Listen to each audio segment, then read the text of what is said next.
Hello friends, എല്ലാവർക്കും സ്വാഗതം പുതിയ വീഡിയോയിലേക്ക്. ഇന്ന് ഞാൻ വന്നിട്ടുള്ളത് ഓവൻ ഒന്നുമില്ലാതെ വെറും ഒരു കടായിൽ വളരെ എളുപ്പത്തിൽ ഉണ്ടാക്കിയെടുക്കാൻ പറ്റുന്ന രുചികരമായിട്ടുള്ള സോഫ്റ്റ് ആയിട്ടുള്ള ഒരു ക്യാരറ്റ് കേക്കിൻ്റെ റെസിപ്പി ആയിട്ടാണ്. എന്നും പറയുന്ന പോലെ വീഡിയോ കണ്ടിട്ട് ഇഷ്ടപ്പെടുവാണെങ്കിൽ ലൈക്ക് ചെയ്യുക, ഷെയർ ചെയ്യുക, കമൻറ്റ് ചെയ്യുക, ചാനൽ സബ്സ്ക്രൈബ് ചെയ്യാനും മറക്കരുത്. പിന്നെ ഫേസ്ബുക്കിലൂടെയാണ് വീഡിയോ കാണുന്നതെങ്കിൽ പേജ് ഫോളോ കൂടി ചെയ്യണേ. ഒപ്പം നമുക്ക് നേരെ വീഡിയോയിലോട്ട് പോവാം. ആദ്യം കേക്കിന് വേണ്ടിയിട്ടുള്ള ബാറ്റർ റെഡിയാക്കാം. അതിനായിട്ടൊരു ബൗളിലോട്ട് ഒരു മുട്ട പൊട്ടിച്ചൊഴിക്കാം. ഇനി ഇതിലോട്ട് മധുരത്തിന് ആവശ്യമായിട്ടുള്ളൊരു അര ഗ്ലാസ് പഞ്ചസാര ഇട്ട് കൊടുക്കാം. എന്നിട്ട് നന്നായിട്ടൊന്ന് ബീറ്റ് ചെയ്തെടുക്കാം. ഇപ്പോൾ ഇന്ന് മുട്ടയും പഞ്ചസാരയൊക്കെ നന്നായിട്ടൊന്ന് പതഞ്ഞ് കിട്ടിയിട്ടുണ്ട്. ഇനി ഇതിലോട്ടൊരു 1/4 ടീസ്പൂൺ വനില എസൻസ് ഒഴിച്ചു കൊടുക്കാം. ഇനി നിങ്ങളുടെ കയ്യിൽ വനില എസൻസ് ഇല്ല എന്നുണ്ടെങ്കിൽ ഏലക്കാപ്പൊടി ചേർത്താലും മതി. പിന്നെ ഇതിലോട്ടൊരു 1/4 ഗ്ലാസ് സൺഫ്ലവർ ഓയിൽ കൂടി ഒഴിച്ചു കൊടുക്കുന്നുണ്ട്. എന്നിട്ടൊന്ന് മിക്സാക്കി എടുക്കുവാണ്. ഇനി ഇതിലോട്ട് ചേർക്കാൻ പോകുന്നത് ഒരു മീഡിയം സൈസ് ക്യാരറ്റ് ഒന്ന് ഗ്രേറ്റ് ചെയ്തെടുത്തിട്ടുള്ളതാണ്. അതുകൂടി ചേർത്തിട്ടൊന്ന് മിക്സാക്കി എടുക്കാം. ഇനി ഇതിലോട്ട് മൈദ ചേർത്ത് കൊടുക്കാം. ഞാനിവിടെ ടോട്ടൽ 1.5 ഗ്ലാസ് മൈദയാണ് എടുത്തിട്ടുള്ളത്. ഇത് ഞാനൊന്ന് അരിച്ചെടുത്തിട്ടുള്ളതാണ്. ആദ്യം ഇതിലോട്ട് പകുതി മൈദ ചേർക്കാം. എന്നിട്ടൊന്ന് മിക്സാക്കി എടുക്കാം. ഈ മൈദയ്ക്ക് പകരം നിങ്ങൾക്ക് ഗോതമ്പ് പൊടി ചേർത്തിട്ടും ഈ ഒരു കേക്ക് ഉണ്ടാക്കിയെടുക്കാവുന്നതാണ്. ഇപ്പോൾ ഇത് ഒട്ടും കട്ടകളൊന്നും ഇല്ലാതെ ഒന്ന് മിക്സാക്കി എടുത്തിട്ടുണ്ട്. ഇനി ഇതിലോട്ട് ബാക്കിയുള്ള മൈദ കൂടി ചേർക്കാം. പിന്നെ ഇതിലോട്ട് 1/2 ടീസ്പൂൺ ബേക്കിംഗ് പൗഡറും 1/4 ടീസ്പൂൺ ബേക്കിംഗ് സോഡയും ചേർക്കാം. എന്നിട്ട് വീണ്ടും മിക്സാക്കി എടുക്കുവാണ്.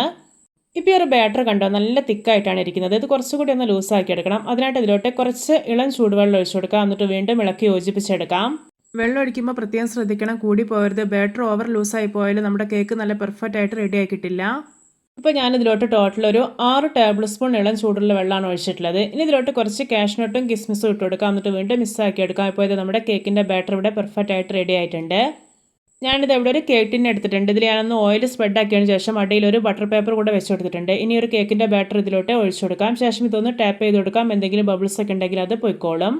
കേക്ക് ബേക്ക് ചെയ്യാൻ വേണ്ടിയിട്ട് ഞാനിവിടെ ഒരു കടായി 10 മിനിറ്റ് ഒന്ന് ഫ്രീ ഹീറ്റ് ചെയ്തെടുത്തിട്ടുണ്ട്. ഇനി ഒരു കേക്ക് ടിൻ ഇതിലേക്ക് ഇറക്കി വെച്ച് കൊടുക്കാം. ശേഷം ഇത് അടച്ചു വെക്കാം. എന്നിട്ടൊരു ലോ ഫ്ലെയിമിലിട്ടിട്ട് 40 മിനിറ്റാണ് ബേക്ക് ചെയ്തെടുക്കേണ്ടത്.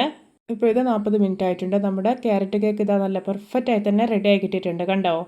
ഇനി ഇതിൻ്റെ ചൂടൊക്കെ അത്യാവശ്യം നന്നായി പോയതിന് ശേഷം ഇതുപോലൊരു പ്ലേറ്റിലോട്ട് കമഴ്ത്തി നോക്കാവുന്നതാണ്. കണ്ടോ, ഇതിൽ അടിയിലൊന്നും പിടിച്ചിട്ടേ ഇല്ല. പെട്ടെന്ന് തന്നെ ഇത് അടർന്ന് വീണോളും. ഇത് നോക്കി കാണാൻ തന്നെ എന്തൊരു ഭംഗിയാണല്ലേ. അരികൊക്കെ നന്നായിട്ട് മുരിഞ്ഞ് നന്നായിട്ട് പൊങ്ങി വന്നിട്ടുണ്ട്. ഇനി നമുക്കിതൊന്ന് മുറിച്ച് നോക്കാം. ഇത് കണ്ടോ, ഇതിൻ്റെ ഉള്ളൊക്കെ നോക്കിയാൽ നന്നായിട്ട് തന്നെ കുക്കായി കിട്ടിയിട്ടുണ്ട്. ഇത് എന്തോരം സോഫ്റ്റ് ആയിട്ട് ഇരിക്കുന്നതെന്ന് അറിയോ, കഴിക്കാൻ അടിപൊളി ടേസ്റ്റിയാണ്. അപ്പോൾ ഓവനൊന്നും ഇല്ലാതെ എത്ര സിമ്പിളായിട്ടാണല്ലേ വളരെ കുറഞ്ഞ ഇൻഗ്രീഡിയൻസ് ഉപയോഗിച്ചിട്ട് നമ്മൾ ഈ ഒരു ക്യാരറ്റ് കേക്ക് ഉണ്ടാക്കി എടുത്തിട്ടുള്ളത്.